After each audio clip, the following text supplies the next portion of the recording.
This is how I combo with my version of XYZ Lunalight, where the goal is to summon an Archnemeses Protos and completely lock out your opponent. So let's jump right into it.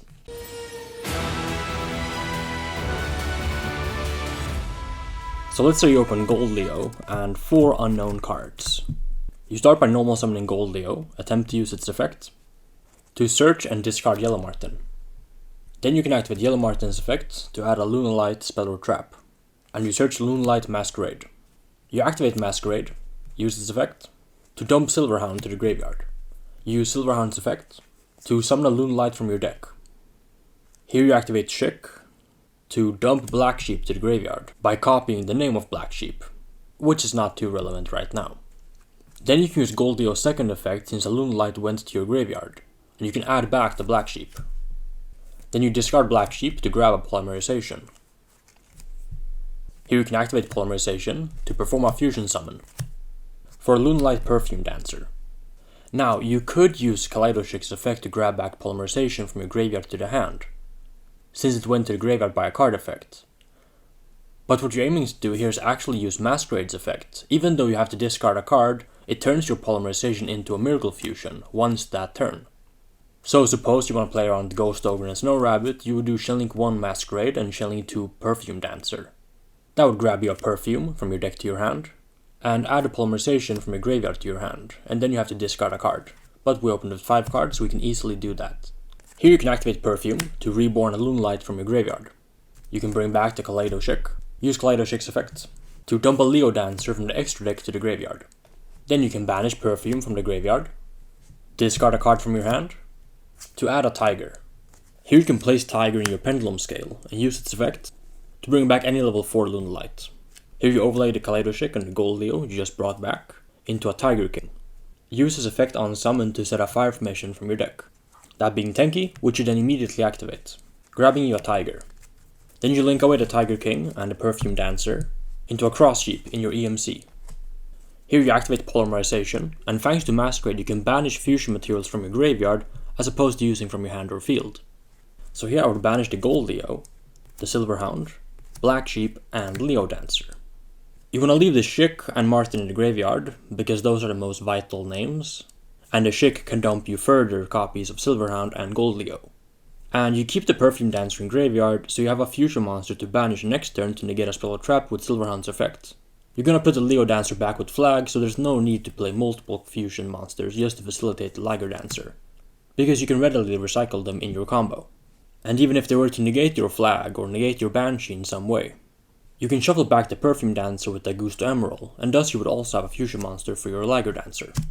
So you resolve the Polymerization, banish these from your graveyard, to summon the aforementioned Liger Dancer from your extra deck to the zone that Cross Sheep points to. Here, since you summoned a fusion monster, you can activate the effect of Cross Sheep to reborn a level 4 or lower monster from your graveyard, and you bring back the Kaleidoshik. Here you can use Chick's effect to dump a Lunalight from your deck to the graveyard, namely another copy of Gold Leo. Here you can use Yellow Marten's graveyard effect to bounce back your Tiger and summon her from the graveyard. Then you can overlay both of these into an Infernal Flame Banshee. Now this is probably where most people would drop their Nibiru the Primal Being, to which the Liger Dancer would survive thanks to its immunity, and you just scale both Tigers, since they're not a hard once per turn, and you just hard make an Eclipse Twins with 2 level 4s, link it off and the Nib token into an IP, and then you Twins revive the Flame Banshee and you still Protoss lock them. But what about other hand traps? If they have an Imperm, they could use Imperm here on Flame Banshee, but I'd be hard pressed not to see them Imperm the Gold Leo, as she's kind of a hand trap magnet since she doesn't send for cost unlike Kaleidoshik. Similarly, if they had Ash Blossom and Joy Spring, they likely would do this on the Gold Leo as well. So at this point I would argue you've already checked for the most commonly played hand traps. But of course they could have multiple hand traps in pairs. But then you also have to think about, you open with a 5-card hand, not just the one Gold Leo. It is very rare you open with Gold Leo and 4 Dead Mulch armies when you're going first. Thus you would have some counterplay to their hand traps, depending on when they would drop them. This deck plays a ton of different extenders which you could utilize to play through those hand traps. Or you could sequence your combo a bit differently to where you can make an SP, which always can be chained to the Imperm should you do it on something like Flame Banshee, or Protoss, or a flag. And obviously they can't Imperm on summon on the Banshee because then you can just link it off. and revive it with Eclipse Twins. So saying, oh, well, your gold lane was just gonna get loose to an Imperm, ha, nice combo, bro, that doesn't really mean anything. Because most one-card combos lose to an Imperm. Or an Ash Blossom. But you don't open with 1 card, you open with 5. On the flip side, your opponent also opens with 5. So it is possible that they have a Nibiru, an Imperm, and an Ash Blossom. But then with your 5-card hand, perhaps you could play through all of these. Because they drop them at inopportune times. Yu-Gi-Oh games are never played out with perfect information. Nor are they ever perfectly executed. People always make mistakes based on either reads that they have, expectations on how you would perform your combo, based on their previous experience. So they would hand trap you in such a way where they think that they would get the most bang for their buck. But that might not be the case because this version of Lunalight plays multiple copies of Tiger. Thus you have more ways to access your engine and extenders. So hand trapping the XYZ-based Lunalight deck is completely different than hand trapping the fusion-based deck. Although this version clearly plays both fusions and XYZ monsters. Nevertheless, this is just showing you the combo in case they don't hand trap you. So here you would activate Banshee's effect, detaching the Chick, to search a flag. Here you special summon Flag, by returning the Leo Dancer to your extra deck, thus making Liger dance alive even if you only play 3 fusions. Here you use Flag's effect, to search a Nemesis from your deck to your hand. From here it depends a bit on what your opponent is playing. If this is a true blind game 1, you would perform the combo a bit differently moving forward, as opposed to if you had some information on their deck. So what do I mean by this? Well, let's say you won the die roll and you went first, and your opponent has not hand trapped you up until this point. And you ask your opponent how many cards are in their deck, which you always should do. It is public information and it's a way for you to figure out what deck they may be playing, or to exclude some decks from the list of decks they could be playing. Let's say they play 40 cards. There is no way they are playing Ryseal Mitsurugi if they're playing 40 cards. Because for that deck, at least in this format, it just doesn't make sense to play 40 cards. The engines are way too big and you need to play a bunch of non-engine to be able to go second. Thus, most Ryseal Mitsurugi decks are around 42, maybe 43 cards. Or 41, at the very least. So if they play 40, I would deduct that they're playing a Dark deck, and thus I would Protoss lock them and call Dark. If you're playing round 7 of a YCS and you sat next to your opponent in the previous round, and you saw that they were playing Ryseal Mitsurugi, then you obviously would not call Dark. Even though you're shutting off the Mitsurugi part of the deck, they can still play with their Ryseals. So I would call Light with the Protoss. And how I would do that is I would just make a Baguska, overlay the Baguska and the Flame Banshee into a Twins. Then I would call Light, and I would Twins revive the Baguska in defense. So irregardless if your Ryseal Mitsurugi opponent opened Ryseals, or Mitsus, or any board breakers they may have, they just cannot beat a Baguska, a Liger Dancer, whilst being locked from Light monster effects. And since you call Light, you could also make an IP Masquerade in the combo. As you can see, this deck just prints bodies, especially when you have 5 cards in your opening hand. You have so many ways to get to additional bodies to make your Link or XYZ plays.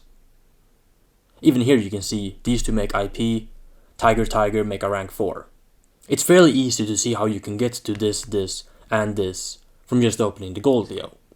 But let's say we know they're playing a Dark deck, be it Pure Mitsu or Malice, or even the Mirror Match. Then I would scale 1 Tiger, use its effect to bring back Chick, use Chick's effect to dump a Silver Hound, so we have the Spell and Trap negate, scale the 2nd Tiger, use Tiger's effect, bring back the Leo, overlay Leo and Chick into a Baguska, overlay the Banshee and the Baguska, a very neg play, I know, but it'll make sense, into an Eclipse Twins. Here, I would link the Flag and the Twins into an IP Masquerena. Trigger Twins' effect, bring back the Baguska with the Flame Banshee, or the Tiger King under it. It doesn't really matter. Then I would link the Cross Sheep, the Baguska, and the IP Masquerena into an Abawa Q. In my deck profile, I did not utilize this card, but I realized that was a mistake. The Abawa Q is a very versatile card, and you can make this with the Baguska because the Baguska is a fiend.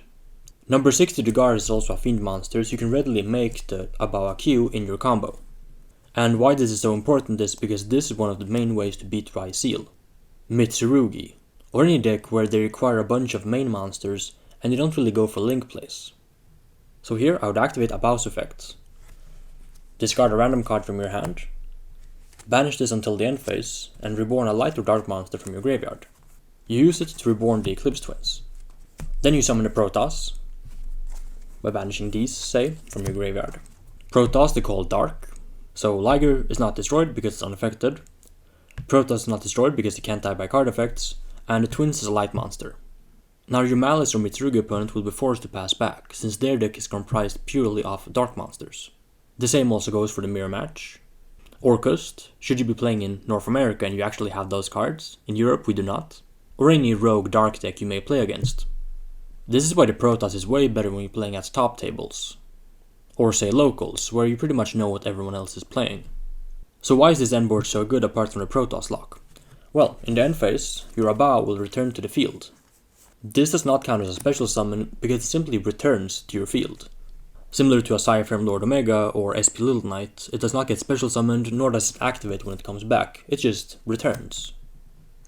Now, should the Protoss calling Dark resolve, your Abawa cannot summon the IP, which is the main play to do here, where you would summon the IP, link IP and Eclipse Twins off into an SP Little Knight, and then you can use SP and Twins' effect to reborn the Baguska and get a banish from the SP. Against something like Ryseal, this is devastating, even if you weren't able to get to the Protoss lock. But if the full combo resolves, you did call Dark, so you can't actually summon back the IP. So your board would look something like this. Here you would even be able to use the Abawa, discard a card from your hand, to pop a card on the field. You can just pop the Twins, and use Twins' effect to reborn the Baguska.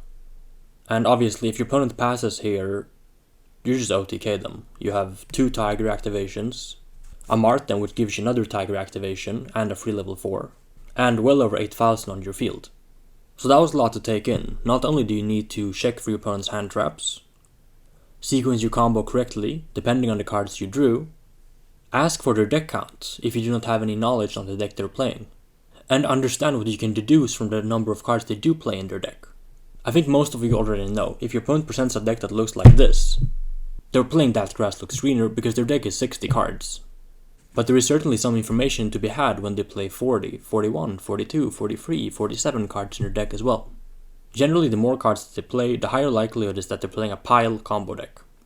And against pile combo decks, you can kinda expect them not to hand trap you, as those decks tend to play Mulcharmies or Board Breakers, while they don't play cards like Ash, Imperm, Nib, Bell, Veiler, Mourner. These low impact hand traps where you have to open 3 of them usually to actually combat a field properly. But yeah, I hope this gave you some insight on why I play Lunalight as an XYZ-based deck. And it's not only nostalgia for my top in 2019, I vastly prefer the XYZ version of this deck because it just grants you so many more options. If the next Forbidden Unlimited list were to ban Banshee or re-ban Protoss or ban Flag for example, it would drastically change the way we play this deck. But yeah, these new Lunalight cards are absolutely insane. I am very pleased with the effects they have and I think Konami did a great job designing them. At least to me, the deck feels a lot like it did back in 2019. And I'm very excited to play Lunalight after the next Forbidden Unlimited list, where hopefully they address some of these degenerate things and you have to play the deck a bit more fairly. Lunalight is a fun combo deck with extreme versatility. That is at least my opinion of the deck, and I hope you think of it more now than just a deck that spams a bunch of towers, as that game plan is not very entertaining to play against or play with. I hope you guys enjoyed this combo tutorial. I went a bit more in depth than I usually do and talked a bit more about theory and what I aim to do with the deck and why I aim to do the things that I aim to do, as opposed to just showing you a combo of, oh, you do this and then you do that and this is why you do that. That's not very fun to watch, at least not for me. This gives you some insight in why I built the deck the way I built it, and why I decided to include the Abawa Q in the deck as well, which I previously did not. So I hope you found this video informative, or at the very least entertaining. And have a great rest of your day. Take care. If you enjoy my content, make sure to also subscribe to my second channel, linked in the description box down below. There I'll be posting more personalized and exclusive content.